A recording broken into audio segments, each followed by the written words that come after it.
A former Bush counsel has just done an interview where he talked about the behavior of Donald Trump and how he's possibly using his president-elect status to benefit his own businesses. And if he is proven to do so, he could be violating the Constitution. Now, this is former lawyer Richard Painter, and he was a White House lawyer. He was a White House lawyer under the Bush administration. Okay, so this is not some liberal hack who's trying to go after Donald Trump. This is someone who worked in the Bush administration. So former White House lawyer Richard Painter made the case that if it appears that Trump will be in violation of the emolument clause of the Constitution, then the Electoral College must decide not to vote for him next month.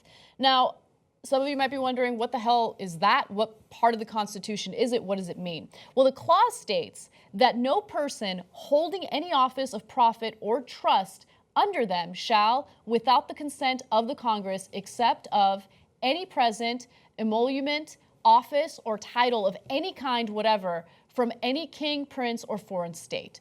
Now, after he was elected, a lot of different stories came out about various meetings that he had with world leaders and how during those meetings, his family members, specifically Ivanka Trump, was involved, and he allegedly asked for certain favors in the form of permits for construction and stuff like that. That was in Argentina with the President Macri there. Yes, so let me give you the details on that. So in a phone call with Argentine President Mauricio Macri, President-elect Donald Trump asked for help with permits for an office tower that bears his name. Now, the journalist that reported this says, this still hasn't emerged, but Trump asked for Macri to authorize a building he's constructing in Buenos Aires. It wasn't just a geographical or geopolitical chat. So at this point, Donald Trump has completely denied it. Macri has also denied it, but the journalists that worked on that story are like, no, that's what happened. And because Macri is president there, they do transcribe the conversation. Yes. Trump is only president-elect, so his transcriptions don't have to exist on his phone calls. When he's president, they will. Yeah, exactly. That's a really good point. Also, he's met with other world leaders and included Ivanka Trump in those meetings. And it just seems kind of strange. So on November 17th, Trump met with the Japanese prime minister, and Ivanka Trump also attended the meeting. Photos distributed by the Japanese press show that. Ivanka's presence at the meeting came after Trump's transition team said she, along with her two brothers, would run the family business in a blind trust.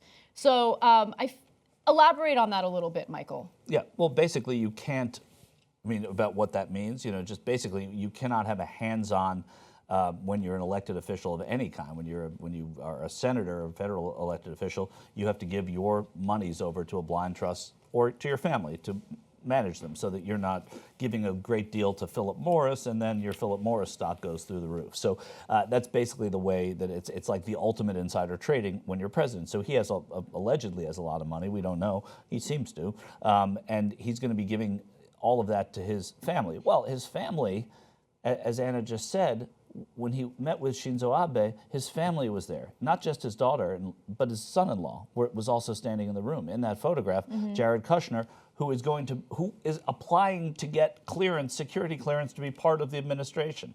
It's almost like this is a corporate takeover by the Trump organization of the United States government.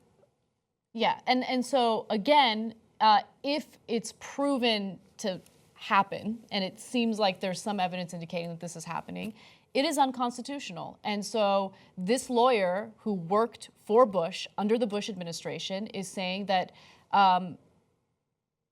members of the Electoral College should not cast a vote for Donald Trump if he is found violating the Constitution. Now, do I think, again, if Donald Trump is going to face any consequences for this behavior, even if there's evidence indicating that he's doing something unconstitutional, I don't have any hope left, to be honest with you.